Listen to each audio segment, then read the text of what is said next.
Hi, everybody. I'm Bill Burns. Yeah, Nancy Burns here. And we're from Future Theater. And you know what we like to listen to? Bang. Radio on Sunday nights at 9 p.m. At 9 p.m.? What Eastern. network? Oh, the best network on the whole entire internet. Inception Radio Network. Paying Radio is sponsored by Dream Nuage Organics and Naturals. Made from organically certified products, Dream Nuage brings you nothing but the best for your body made by nature. Check them out. DreamNuage.com. That's DreamNuage.com. Simply natural. You're locked into Inception Radio Network, Superior, Wisconsin.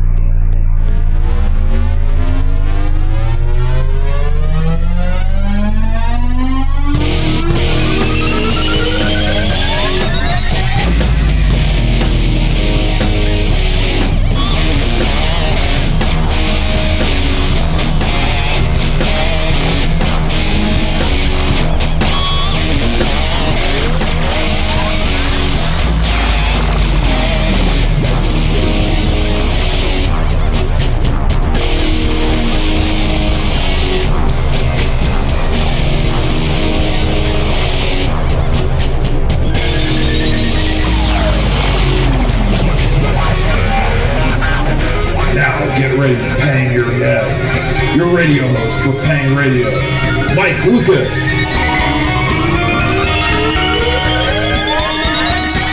Welcome, Planet Earth, to Paying Radio. Tonight is February 15th, 2015, Sunday night that is, the day after the Lovers Holiday. I hope everybody had a spectacular Valentine's Day.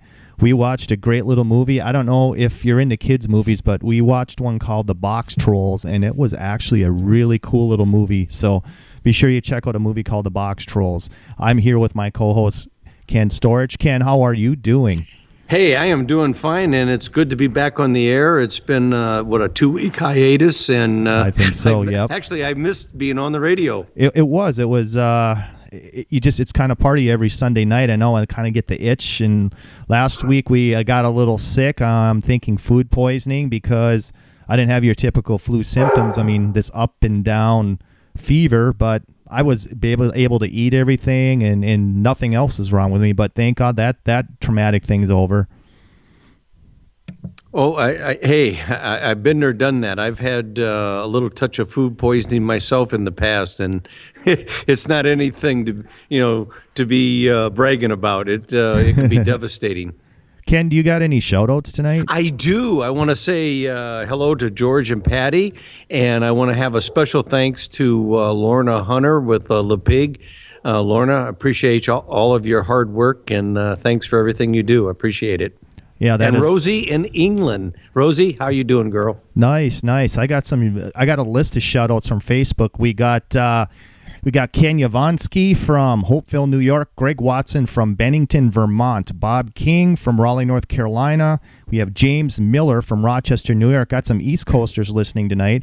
We also have Deborah Anderson out of Duluth, Minnesota, right across the Lake Pond from me here, and a special shout out to Jennifer Selsey and Kevin Malik, both listening in Rhinelander, Wisconsin. They are the head of the Northern Wisconsin Paranormal Society, so they're great people. I listened to a show of theirs. They do their own little show now, and did one on demonology, and it was very interesting. It was a few guys that I've actually had on my show, Gavin from Raven International Paranormal, and Jerry Williams, who's a demonologist. But boy, that is that's a dark side to get into, I'll tell you that. Yeah, no kidding. There's some negative energy there, that's for sure. Demonology? Yeah, oh yeah. So Ken, tonight's show is going to be pretty good. It's a case that's intrigued me as a little kid. I remember reading about it, with Betty and Bob Luca here, this Andreasson affair. I mean, they have basically been dealing with aliens, contact for years. I mean, and it's documented by, J. Allen Hynek and Raymond Fowler, and a book is written about it. But this is going to be a good show tonight. Yeah, actually, I'm looking really forward to it. I know a little bit about the case, but I'm really looking forward to exploring in depth with our guest. I think our listeners are going to find this very interesting. Oh yeah, and Betty and Bob were also on. I believe they're on Heidi Hollis I think about 2 months ago. Very, very great people. They were very flexible with us, and we're able to come back on this week again. So you don't get that with too many guests. No, you don't. And I'm really appreciative that they were able to adjust their schedule to accommodate us, given all the the interruptions and everything. So, yeah, I'm looking forward to it. It should be very, very interesting. You know what, Ken? Let's get down to it. Let's do it. Yeah, let's do it. Like Sonny Pruitt. Let me get them pulled up here, and we'll call them, and they will be ready. There we go. And they are talking to us via the East Coast. Not sure what city, but they're on the East Coast, so they're standing by for the show tonight. Nothing like the old live call. Oh, yeah. Love it. Hello. Hey, Betty, this is MJ and Ken Storch from Paying Radio. Welcome to the show tonight. Oh, thank you Thank very you so much. And Bob is here with me. Hey, Bob, how you doing? Thank you for the flexibility, by the way. Oh, no problem. How you feeling? Oh, I'm feeling great now. I'm ready to go tonight. We're really ready to dig in and listen to your story tonight. Oh, excellent. Excellent.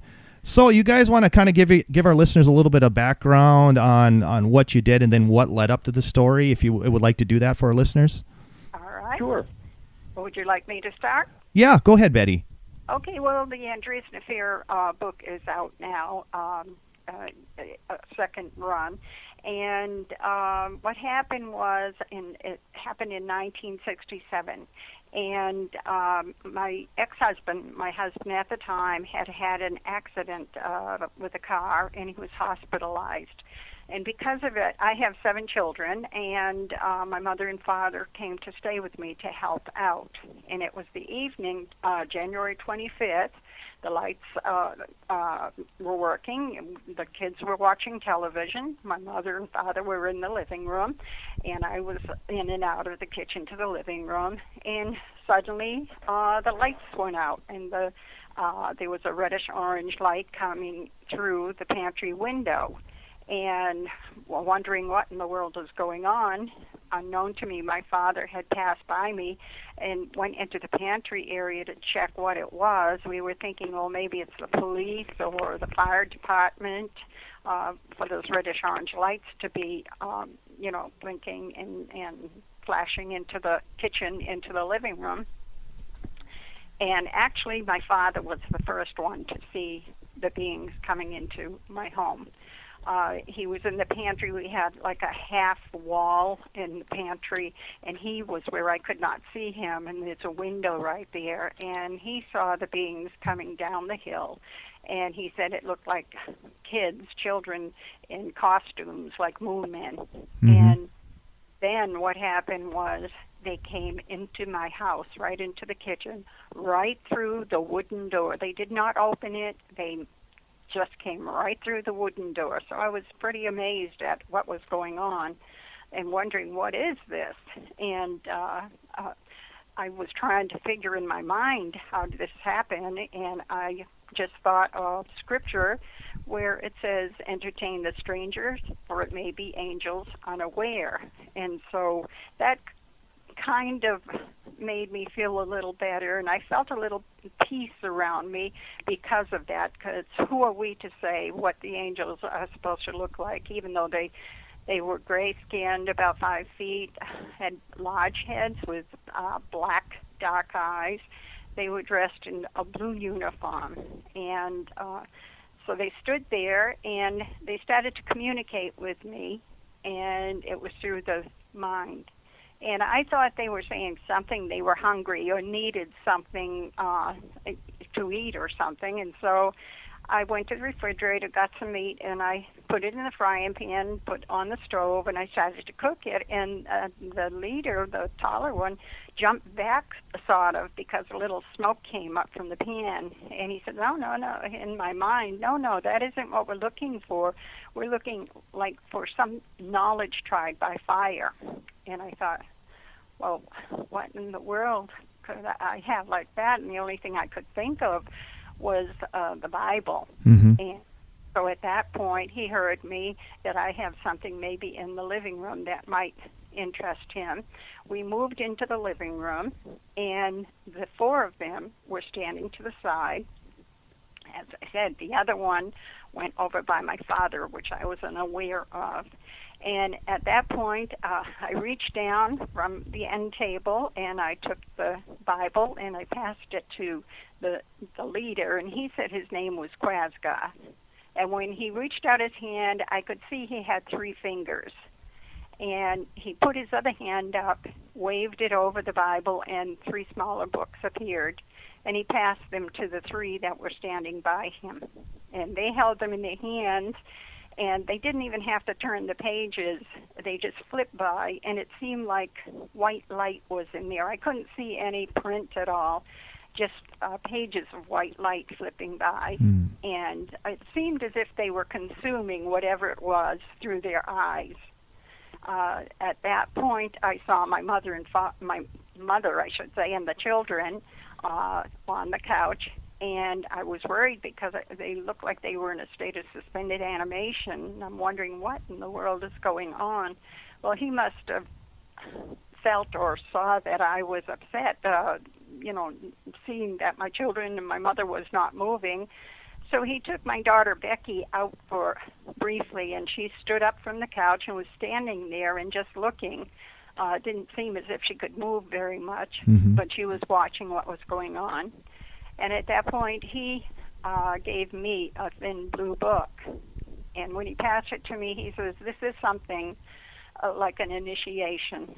And I was allowed to keep it for 10 days and try and grasp as much as I possibly could about what was in that thin book. At that point, we moved out of the living room. I evidently put the thin blue book back down, on the end table. We moved into the kitchen, and we moved right out of the door, right through the heavy wooden kitchen door, out into the backyard. And we stood there. Off to the left was a craft hit on just a slight hill in the back of the yard. And when we stood there, he raised his hand, the leader raised his hand, and when he did, he made the lower part of the craft appear transparent so I could see what was underneath it. He must have done it on purpose for me to see what the machine was about, because I saw the large, huge crystal balls that had this metallic stem that came down and grasped onto the bottom balls. And then there was a smaller ball, crystal ball, cut crystal this was, on the top. And then there was an armature that came out of the stem, and it had a sort of a wheel-like crystal wheel on it. And there was like a tube that circled the 3 different, whatever they were, motors or whatever. I don't know exactly what they were, but I could see all of this going on. After that, he took his hand down, put his hand down, and I was brought aboard the craft. And I had to wait there at the first room, small room there at first for a while. And after a while, they came back for me, and they brought me into an upper room. And the place looked bigger. I couldn't understand how can this be so big when I could see the craft. It didn't seem that big. And they brought me up into an upper room, and I was there for briefly and looking around at the different things that were there. They then brought me back down into another room, and in this room, the leader, who said his name was Quasgar, told me that they were going to measure me for light. And so I thought, well, okay, measuring for light isn't bad. And so they took me into the room.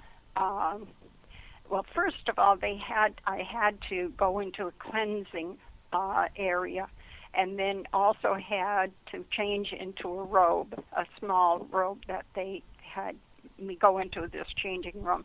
And then they took me into the room to measure me for light. And when I lay on the table, they used sort of like a fan-like thing that just moved up and down my body. And then the leader said, well, we're going to have to measure you physically. And I thought, what? No. you said just measure me for light. And he said, well, there was something in back of the knee. Now, whatever it was, I have no idea. Mm-hmm. It might have just been an excuse. But anyway, they decided that they were going to measure me physically. And at that particular point, what they did was they were checking me for procreation. And what happened was they used a needle, had a long tuber, like pipe or whatever you call it, with a needle on the end, and they thrust it in my navel. And it was painful at first, but he put his hand on my forehead, and it took away most of the pain. But I could feel it moving around all through my lower part of my body.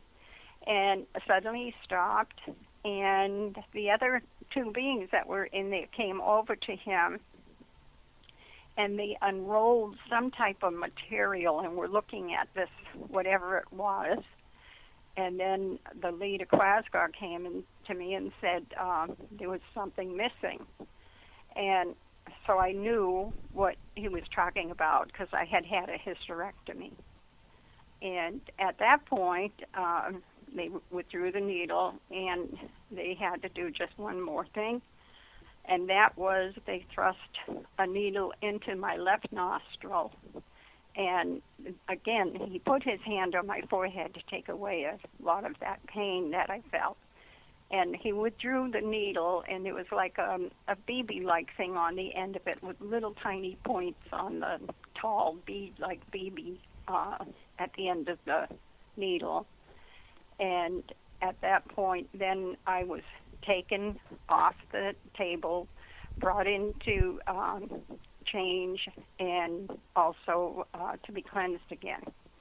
Then they took me into another area, and in this area, it was a sort of, well, it's hard to explain. In the same area, there was like something that came out of the wall. It was like a square thing that came out of the wall, and it looked like there were honeycomb things all around the outside with these long stems with glass or crystal on the end of each interior of these honeycomb things. And I think it had something to do with how the ship was being running, evidently. At that point, then they took me into another room, and and by the way, there was the beings that had first checked me. They had changed and come into the room and had silver suits on. And two of those beings came with me when I was going into this other room. And I could see off to the left-hand side, there was sort of like a rounded elevator. I don't know what it was, but it seemed like a rounded elevator off to the right. Then I was brought into this other room, and in this other room, it was sort of like a Quonset hut type room. It was lit up. There were about 8 chairs, 4 to the left and 4 to the right. And they put me in one off to the left, and they gave me some sweet liquid to drink, and also had things in my nose when the top came down, and I could feel it start to fill up with some kind of liquid. And that went on for briefly. I had to just sit there, and I was afraid I was going to drown with what was coming into the chair, but it was enclosed, and I was enclosed in it.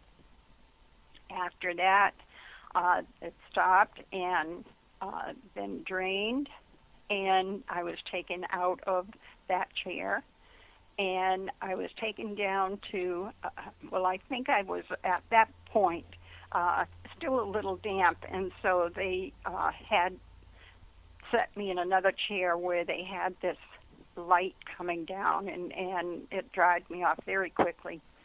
And then there were 2 beings there, and they were dressed in silver suits. One got in front of me, one in back of me, and a black track ran through this Quonset hut type room, and we just stood on it, and it just moved along. We didn't have to move at all. It was just moving on its own.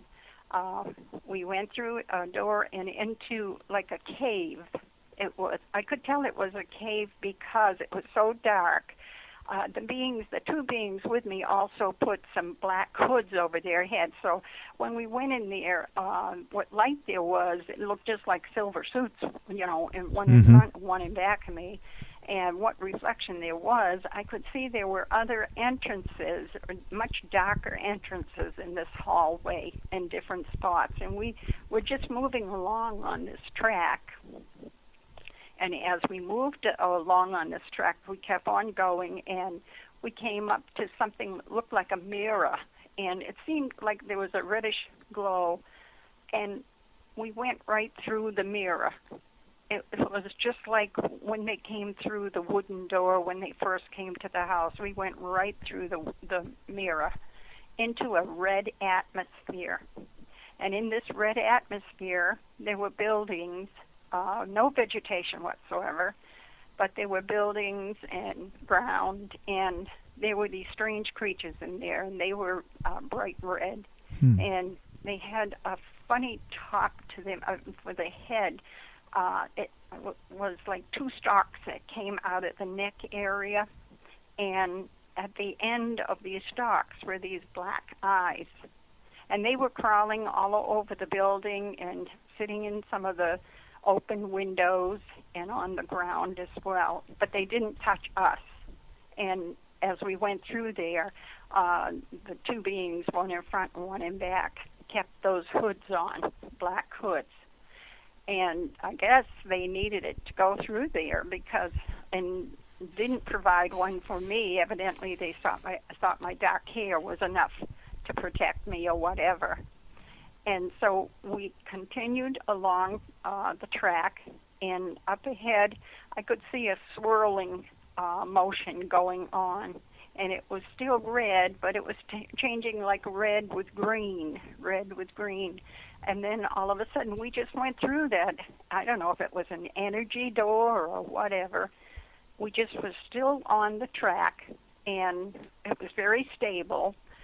We went through the door or whatever it was, the energy door, circular thing, and we're just moving along, and we entered an area that was green atmosphere.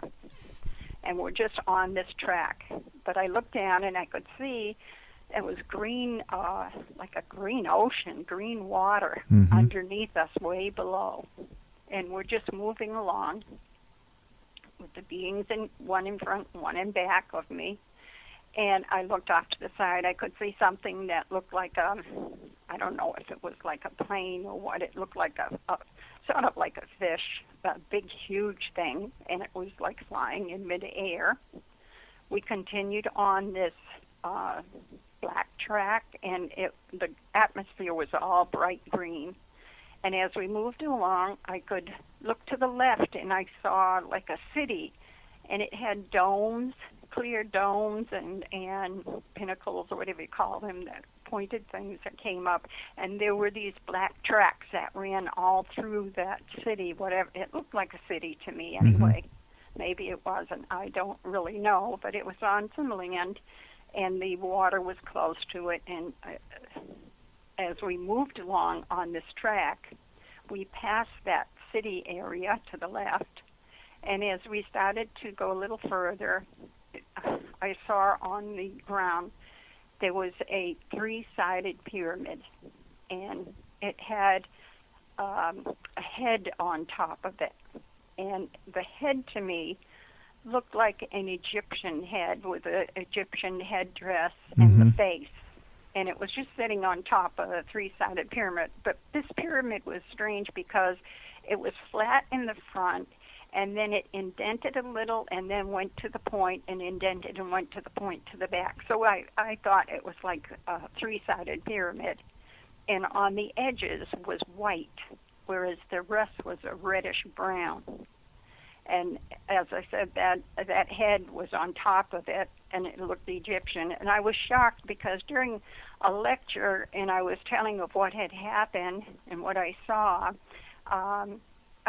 person handed me or gave me a magazine where I guess it was Hoagland was explaining about on Sure. Mars there was a face. Well, Yeah, that's yeah. exactly how that head looked, exactly like that face, the same headdress and everything. Wow. Well, I was going to check in. Ken, did you have any questions for? Yeah, I do. This cleansing, what did that entail? I mean, did they give you a bath, or was it liquid? What made you think that it was a cleansing room? It was light. It was light. It was like a round thing that I had to step up on, and the light sprayed down on me, and that's all it was. It was no liquid. I couldn't smell anything different or anything. Was there any sensation, a tingling or anything to indicate that something was changing about your appearance or your body? Well, it was just the whole thing was so strange to me. It would, at each time there were different feelings that I felt because there was so much going on. They just kept me moving constantly, doing one thing to the next, to the next, to the next. So it was kind of hard. Where I really felt that everything was when they put the needle in my navel. But as I said, the leader put his hand on my forehead and took away a great deal of the pain. And then when they thrust the needle into my left nostril and pulled out that BB-like thing, that hurt at first, yes. Betty, this is MJ. Now, did you have a sense that when you were brought on the ship that the ship was moving, or did you feel that you were taking off the planet Earth? What was your thought on that? I was just so surprised. By everything. Okay. I really couldn't tell if we were moving because I was being transported from One by place. the beings from one place to another. But I couldn't really tell that. Although things were changing constantly. Sure. Hey, Betty. Yes? You described they had 3 fingers on their hands. Was there any other characteristics about these entities that you remember what they look like? Yeah, they had gray skin, large bulbous heads, and they had really black eyes, dark eyes, and they had the suits on, tight-fitted blue suits, and they had an emblem of, it looked like a bird, but sort of like an eagle with small wings, though, downward, and on the emblem. And then they had a belt and they had a sash that went across their chest as well. And then they had boots on. Okay. Betty and Bob, it's time for our first break. Just hang in there. Everybody, you're listening to Paying Radio on the Inception Radio Network. Tonight we have on Betty and Bob Luca talking about the Andreasson affair. So hang in, everybody, and we'll be right back.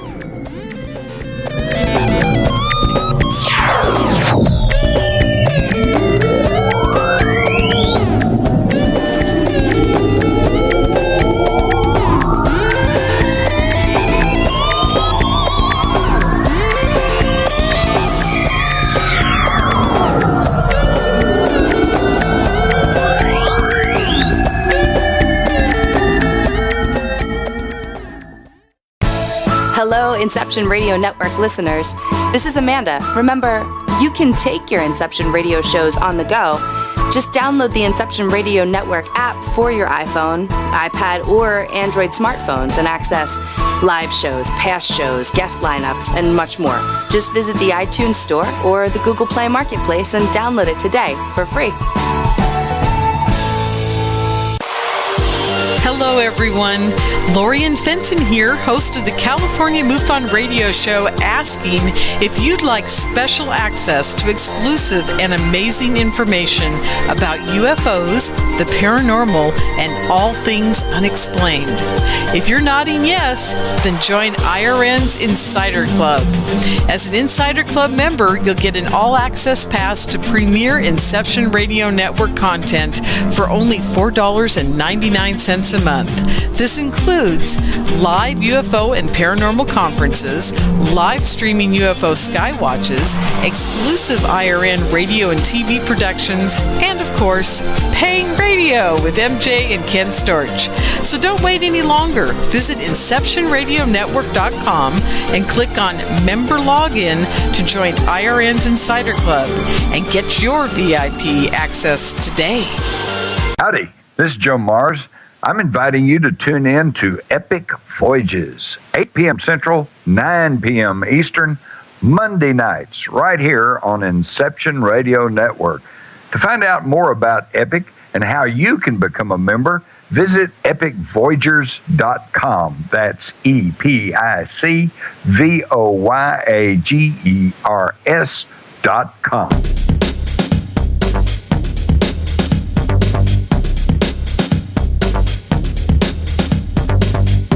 Écoutez Pong Radio tous les dimanches à 21h Eastern, uniquement sur Inception Radio Network.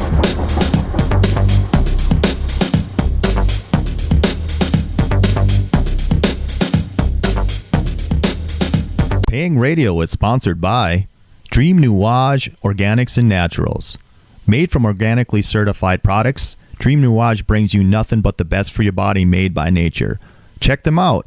DreamNuage.com. That's DreamNuage.com.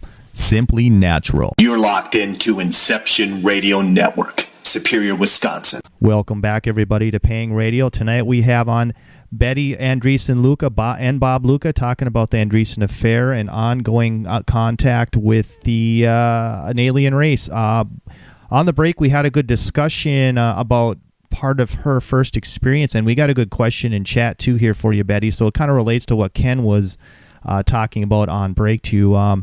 Does Betty think that the removal of the BB-like implant from her left nostril indicates a previous visit or implementation? So, Betty, do you think that there was something in your nose that they removed and they have visited you before that first experience? Yes, I know that now. Okay. Because I had to go under regressive hypnosis. There were three young childhood experiences, and the third one at 13 years old, they put an implant in me. They removed my eye, and again, he put his hand on my forehead to take away a great deal of the pain, but that was difficult.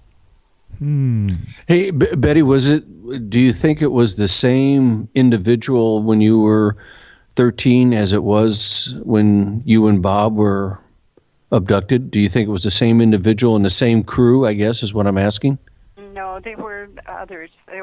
But I'm sure they all knew what was going on.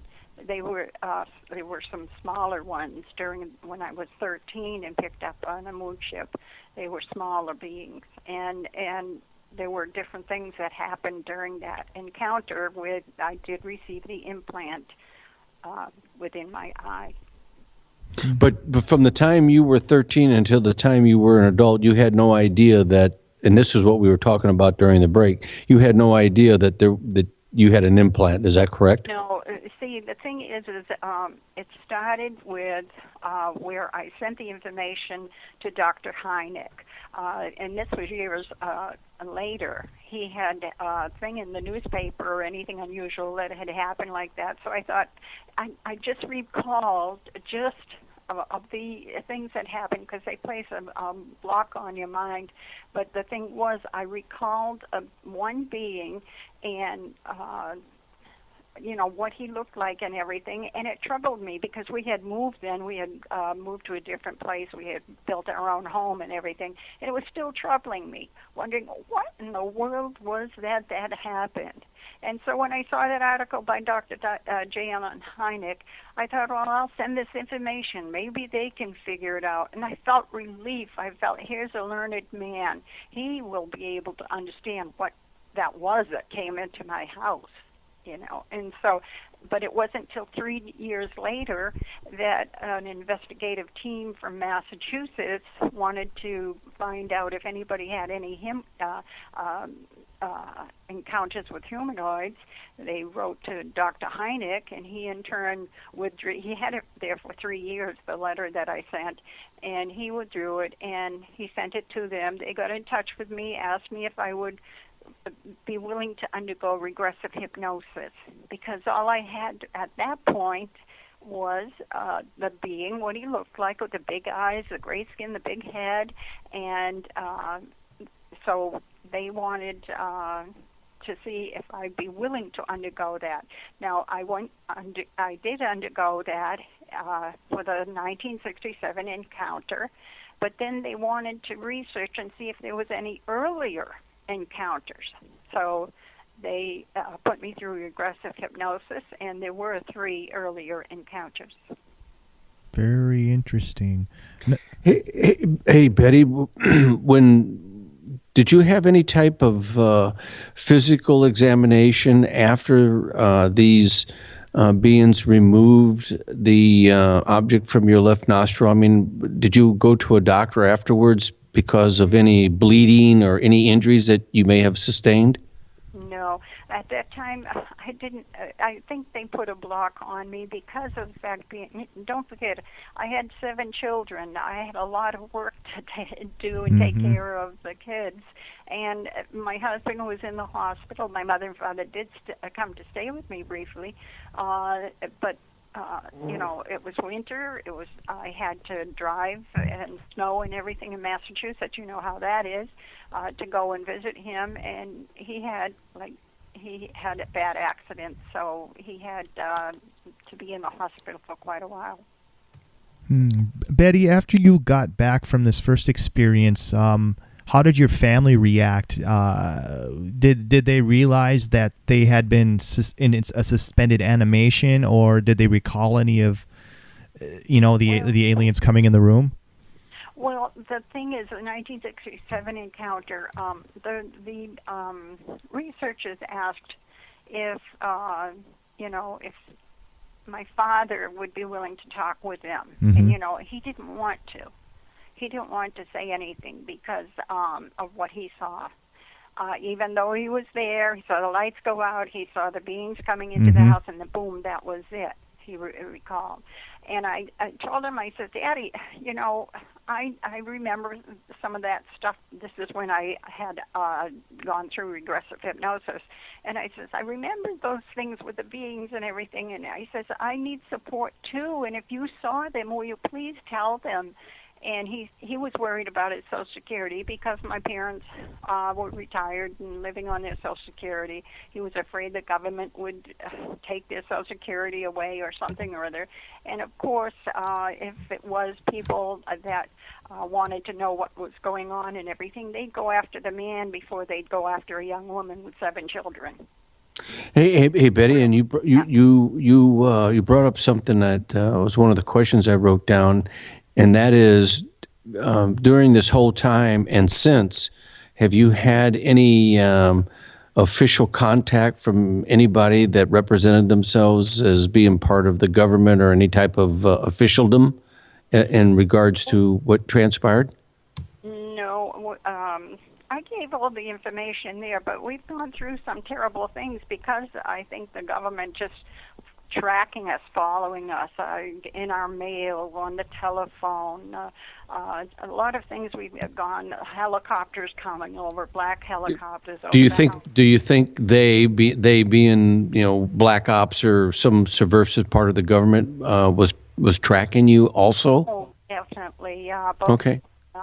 Both Bob and I. Yes. Yeah. Yeah, we even had a miscommunication on the show. Bob checked his email and we never got responses back and forth. And boy, a lot of the radio shows that wanted us on the show, their show, just somehow they disappeared. Well, Bob can tell you about that if you'd like. Yeah, Bob, what's going on with all this craziness with your emails disappearing? And we're privileged to get you on the air because not many shows have had you. That's awesome. Go ahead, Bob. Not only has many of my emails disappeared, but I actually caught 2 offices of the Department of Defense in my computer.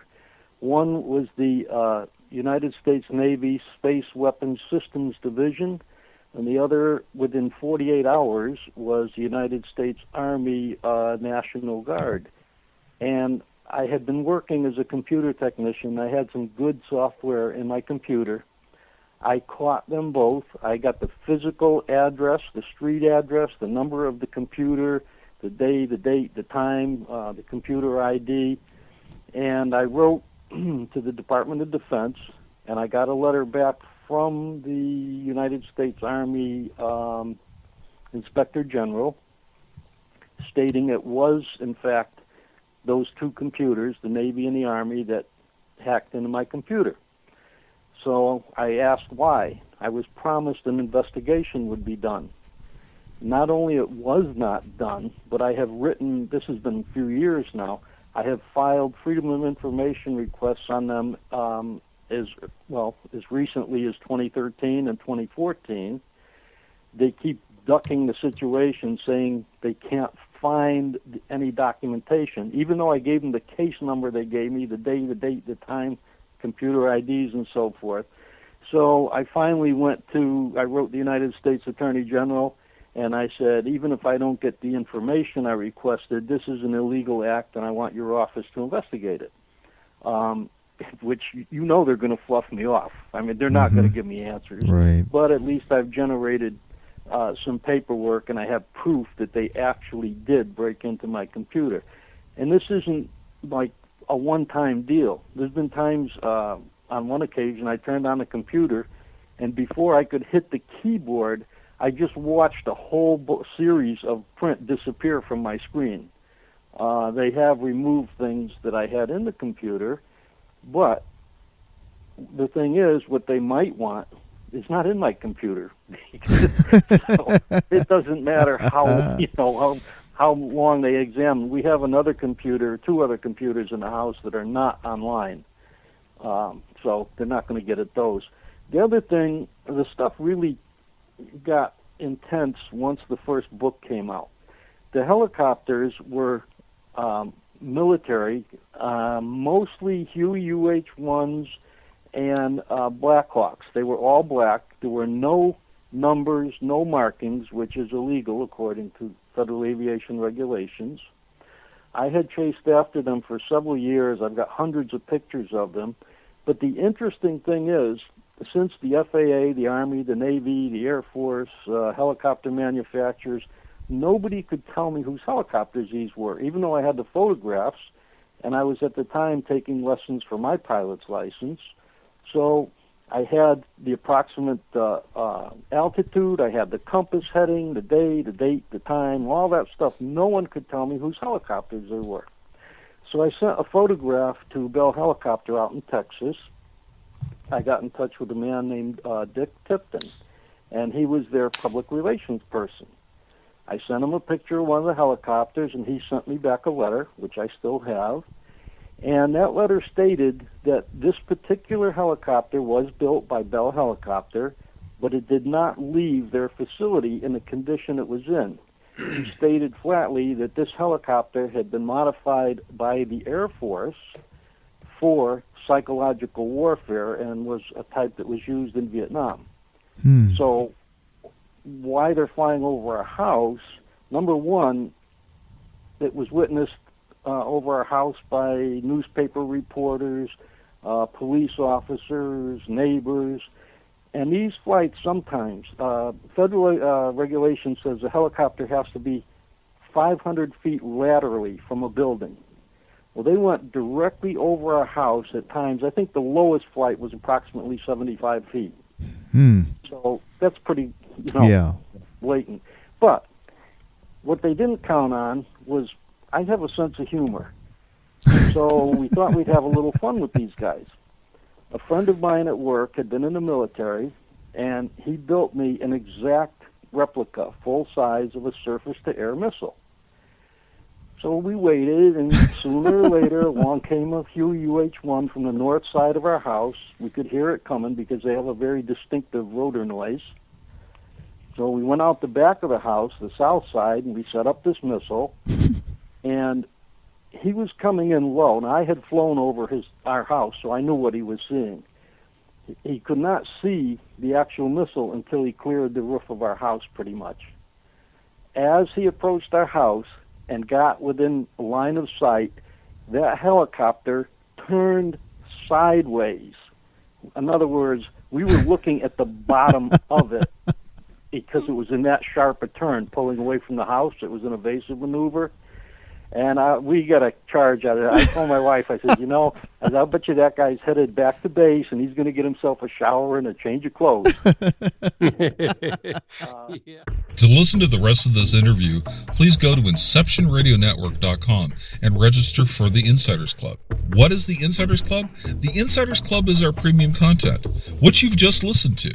Now, what you've just listened to is a preview of that premium content. The Insiders Club is how we pay the bills. It's how you support IRN. You join forces with IRN to get the truth out there. Now, a lot of our content is free. I mean, most of our content is free. All of our live shows are free. If you go to our archives, the vast majority of our archives are for free. But to pay the bills, to help make sure this network stays alive, stays viable, we offer those who really love our radio station, our network, and our shows an ability to support our network and become a part of IRN. Actually join forces in helping us get the truth out there. Now, how do you do this again? You go to InceptionRadioNetwork.com and you subscribe for the Insiders Club, and you'll have access to all of our archives, including this show, the rest of the show. A faster way of getting there, go to the description below this video and click on the link. And like I said, you'll be joining forces with IRN. You'll have availability of all of our content, and we really appreciate your support. Thank you.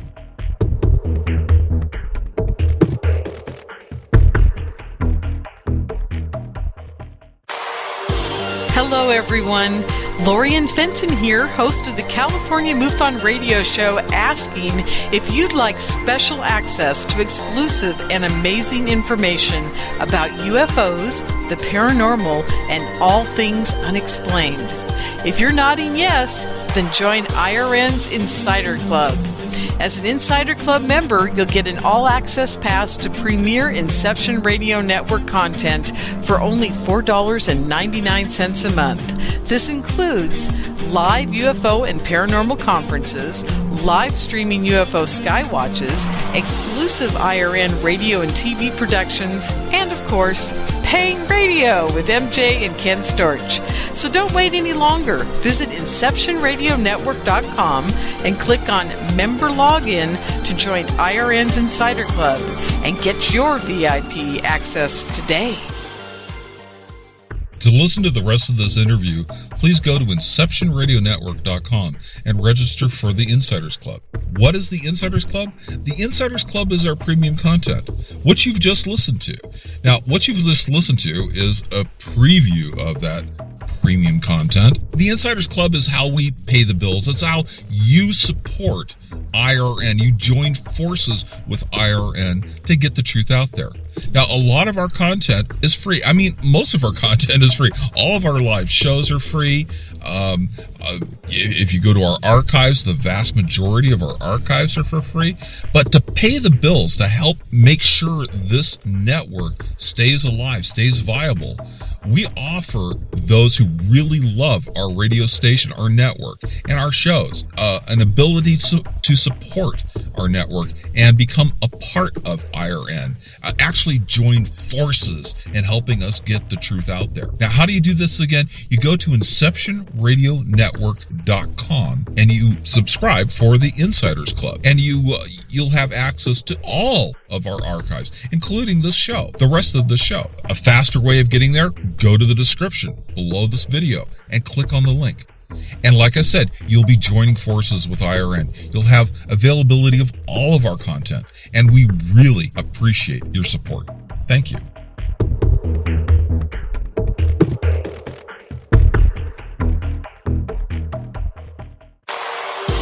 Hello, everyone. Lorian Fenton here, host of the California MUFON radio show, asking if you'd like special access to exclusive and amazing information about UFOs, the paranormal, and all things unexplained. If you're nodding yes, then join IRN's Insider Club.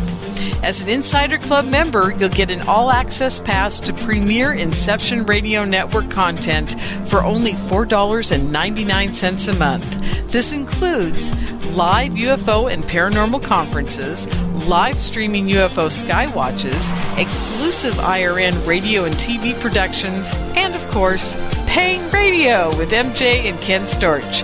So don't wait any longer. Visit InceptionRadioNetwork.com and click on Member Login to join IRN's Insider Club and get your VIP access today. To listen to the rest of this interview, please go to InceptionRadioNetwork.com and register for the Insiders Club. What is the Insiders Club? The Insiders Club is our premium content, what you've just listened to. Now, what you've just listened to is a preview of that premium content. The Insiders Club is how we pay the bills. It's how you support IRN. You join forces with IRN to get the truth out there. Now, a lot of our content is free. I mean, most of our content is free. All of our live shows are free. If you go to our archives, the vast majority of our archives are for free. But to pay the bills, to help make sure this network stays alive, stays viable, we offer those who really love our radio station, our network, and our shows, an ability to support our network and become a part of IRN.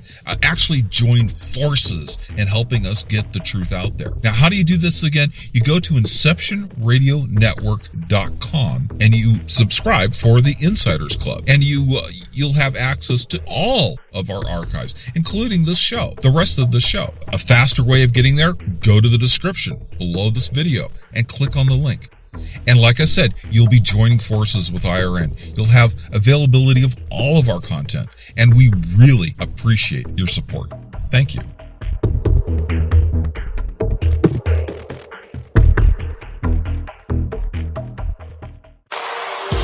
Hello, everyone.